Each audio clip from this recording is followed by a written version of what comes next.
It's time for this week's episode of Brandon's Sports Talk, featuring in-depth interviews from those who are trending in the world of athletics. And now, here's the host of Brandon's Sports Talk, Brandon Pate.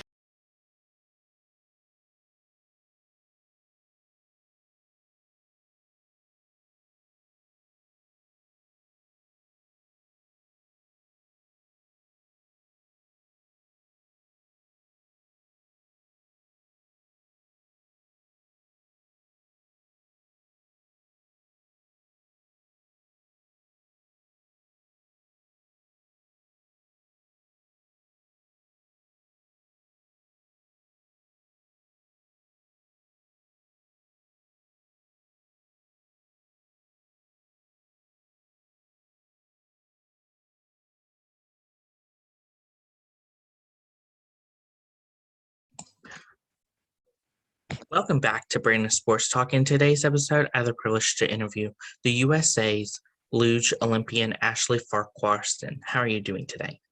I'm doing good. Thank you for having me. Thank you. Can you talk about how you knew that you wanted to get started into the sport of luge?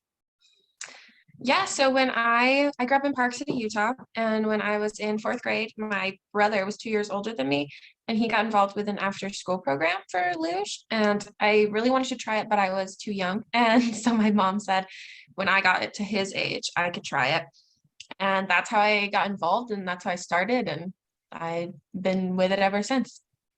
What is it like, obviously, getting onto the world championship level in 2020? Competing in my first world champs was it was very cool. It was the first time that I had felt like I belonged at that high of a level.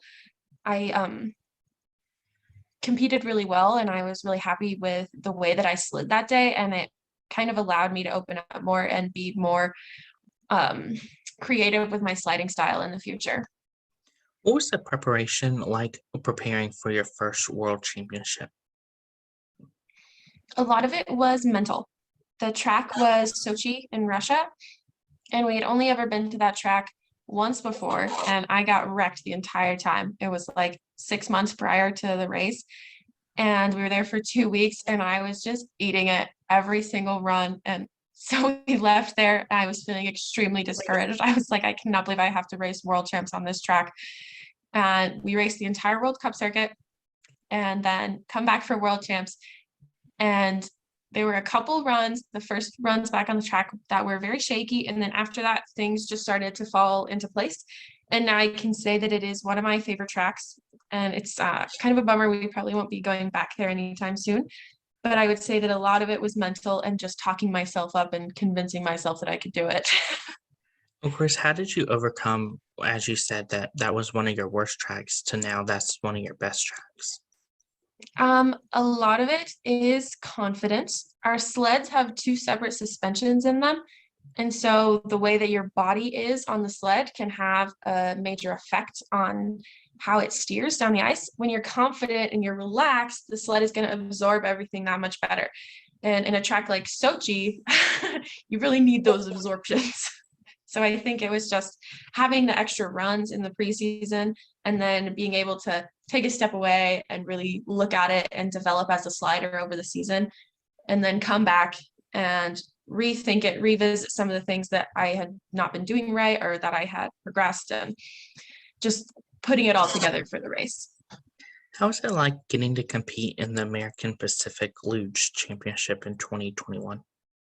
It's cool. I wish that there were more of us. Unfortunately, we have a problem with like accessibility in the United States and Canada for luge, but it is very cool and it's nice to be able to have some different faces on the podium. What was that like getting to go to your second world championship in 2021?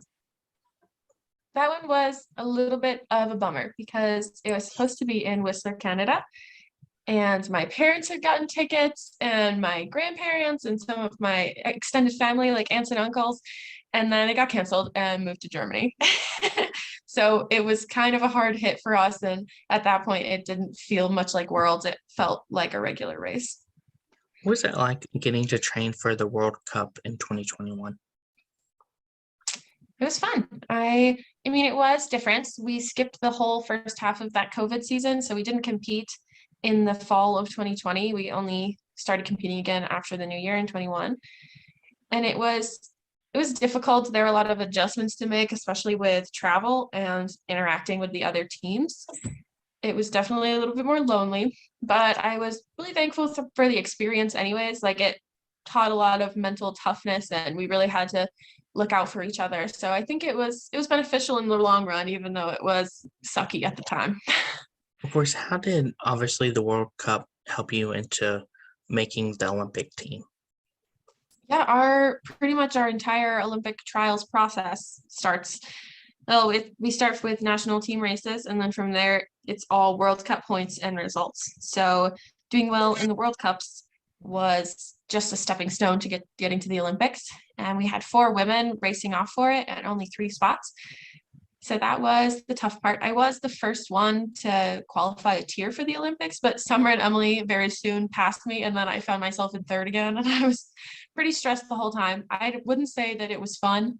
I like saw parts of myself come out in competition that I didn't like, and I found myself being like pitted against my teammates in ways that I hadn't before. And so that part wasn't fun, but it worked out for me in the end. What was that feeling like getting to qualify first for obviously making the Olympic team?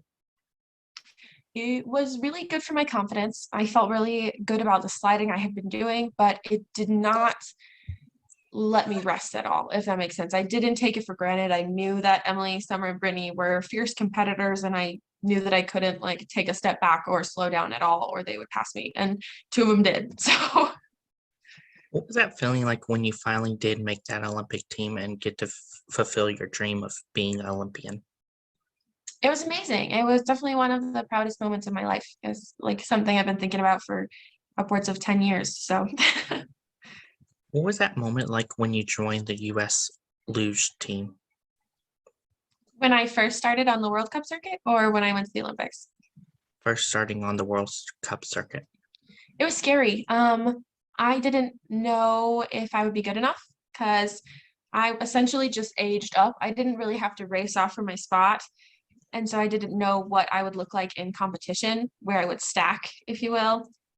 And that first race, it was a really warm day, and a lot of the results were way up and down between the first and the second run. I ended the first run in third and finished the race in 15th. So it didn't necessarily set me up for success, but I did prove to myself that I was fast and capable, and I could hold my own out here.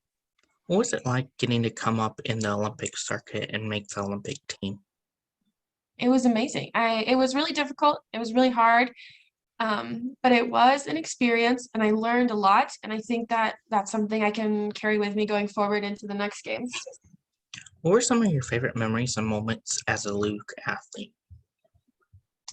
Ever?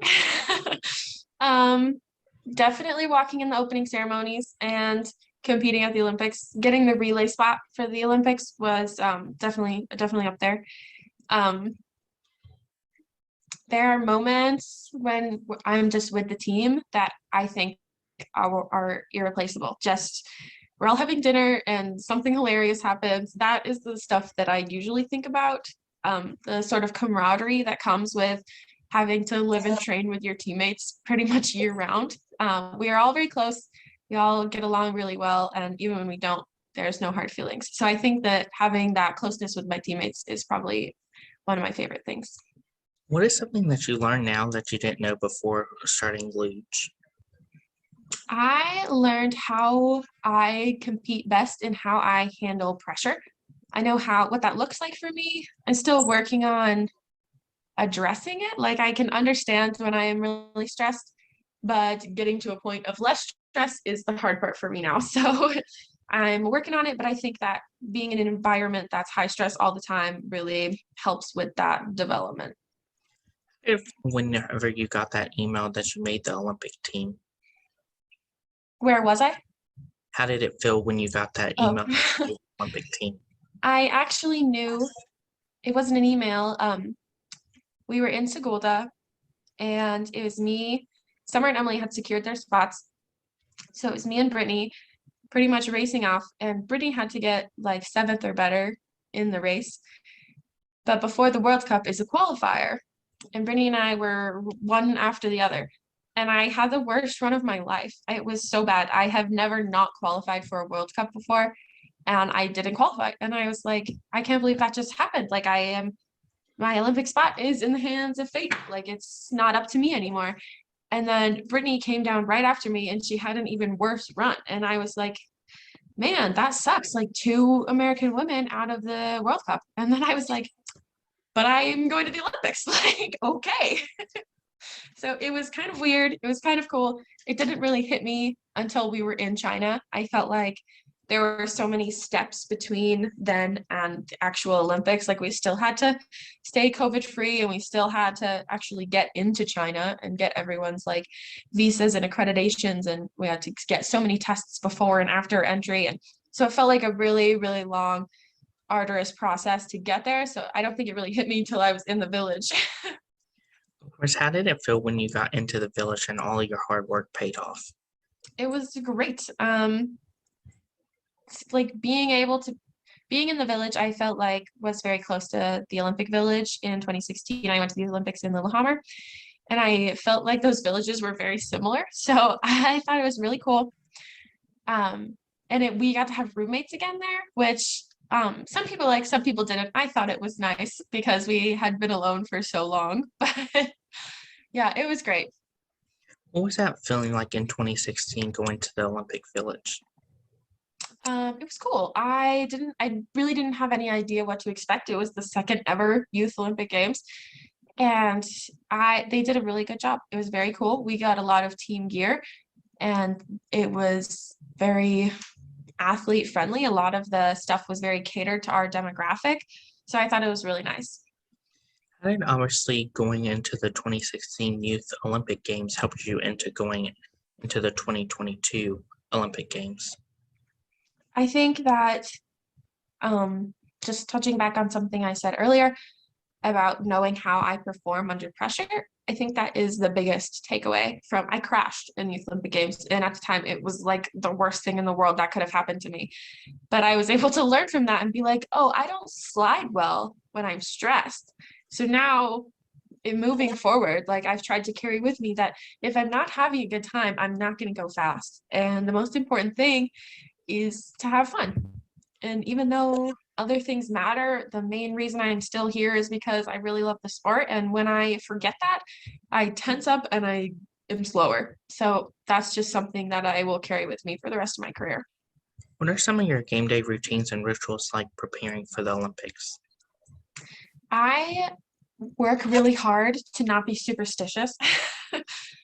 So I try to stay away from rituals. There are things that I will do every day to warm up and like how I get dressed and stuff. But if I ever find myself saying something like, oh, I missed this part of my warm up, so that means I can't pull a fast start, I immediately shut it down and I restart everything. Like, if I'm ever like, oh, I put my left booty on for my right booty, I will just undress and redress however I feel like it, because it is just, I'd hate to set myself up like that.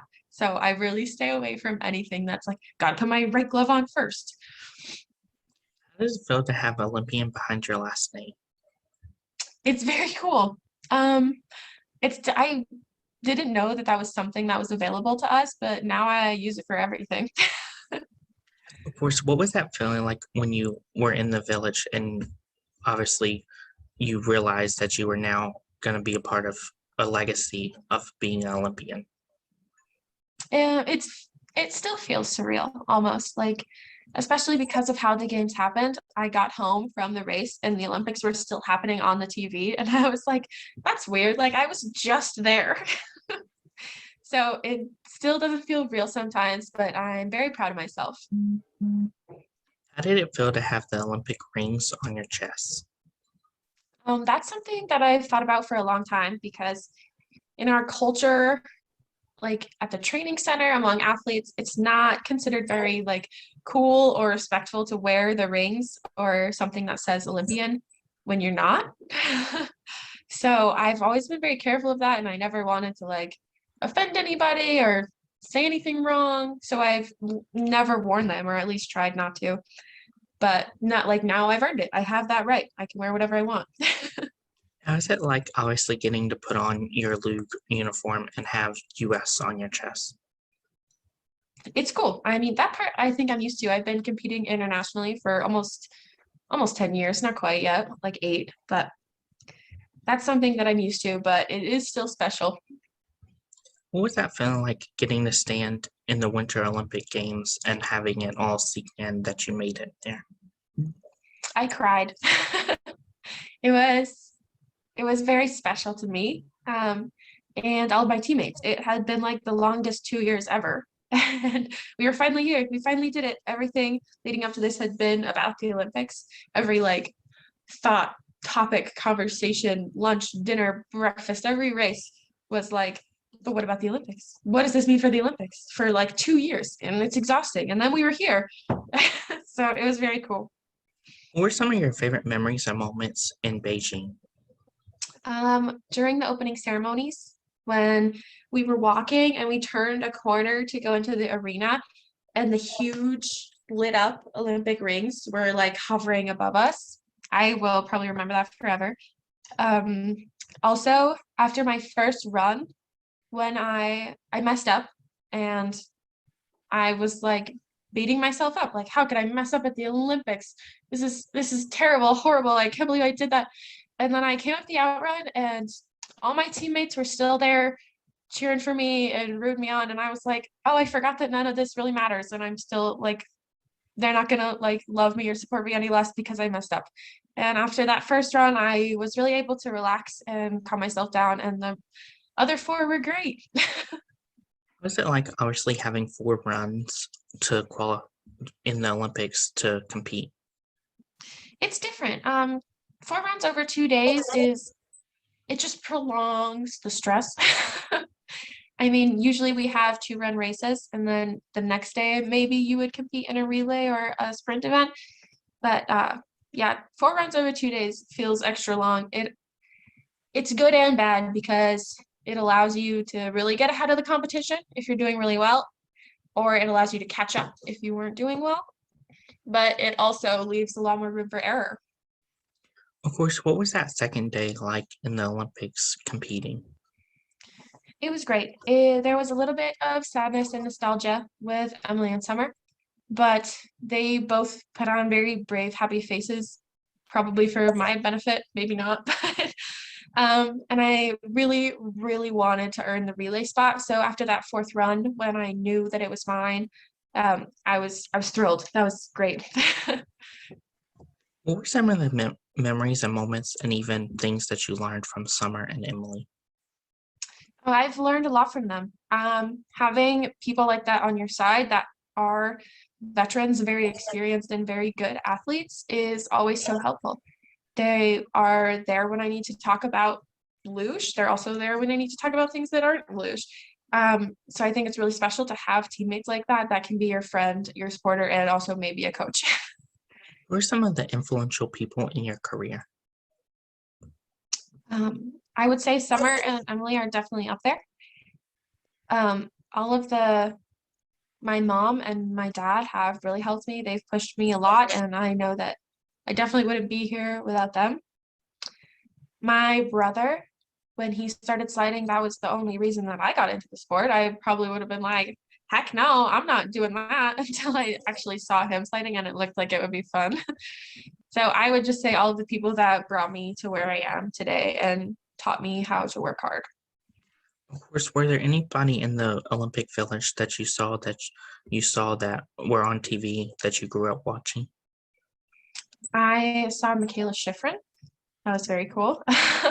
And we saw Shaun White. That was very cool as well. I spoke with him briefly. But the villages were separated into 3 separate venues based on where you were competing. So the only people in our village were sliding sports, who I know all of, and the downhill skiers. So it was fun to meet all the skiers because they're very cool and their winter setup looks a lot like ours. So it was nice to have some of that familiarity. What was that feeling like getting to live out your Olympic dream?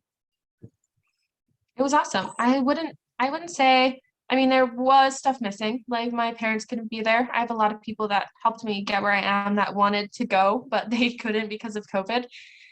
Um, so that part was a bummer, but I think overall it was very cool. I think they did a really good job. And everything that I learned here and now will only help me in the future when my parents can come. What are some of your future plans in the sport of luge? I'm definitely going to keep going for another quad. After that, I'm not sure. We'll have to see, play it out. I just want to keep getting faster and stronger and better and keep having a really good time. Outside of that, I don't know if I have any harsh plans. What is it going to be like in the next 3 to 4 years preparing for the next Olympics? Like, I would say it's a lot of the same. The winters are a lot of on ice training and then the World Cup circuit.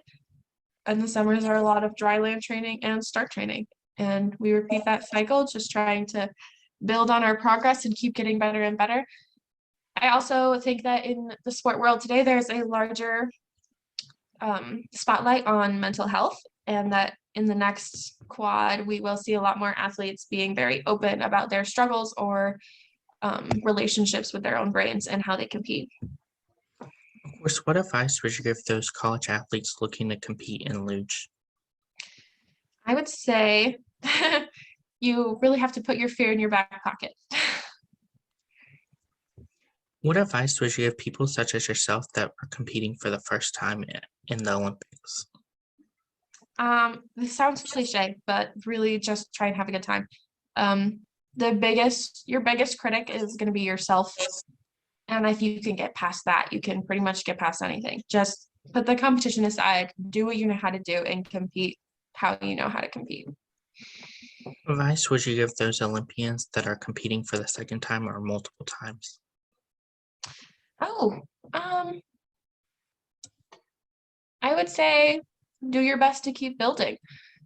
I think going to the Olympics once is a feat. More than one time is incredible. Just being there is such an accomplishment in of itself that I don't think you should be very worried about the competition.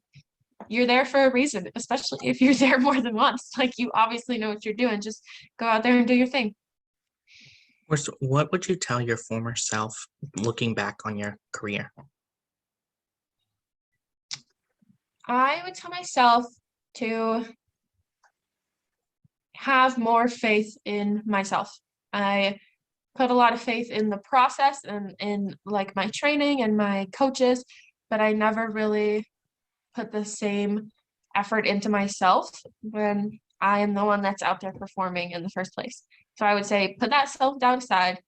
You have been training for this forever. Just go out there and do it. That's great advice. Where can my listeners find you at on social media? It's just my last name, Farquharson. Thank you again, Ashley Farquharson, for your interview, and best of luck in your future in the sport of luge. Thank you. Thanks for having me on here. Thank you. You can find Brandon Sports Talk on Facebook at Brandon Sports Talk, Instagram at Brandon Sports Talk, Twitter at Talk_Brandon, and you can find me on YouTube at Brandon Sports Talk. Don't forget to like, comment, and subscribe. Thank you again, Ashley Farquharson, for your interview, and best of luck in your future in the sport of luge. Thanks so much. You've been watching Brandon Sports Talk. Please feel free to like, share, and subscribe to Brandon Sports Talk on social media and on YouTube.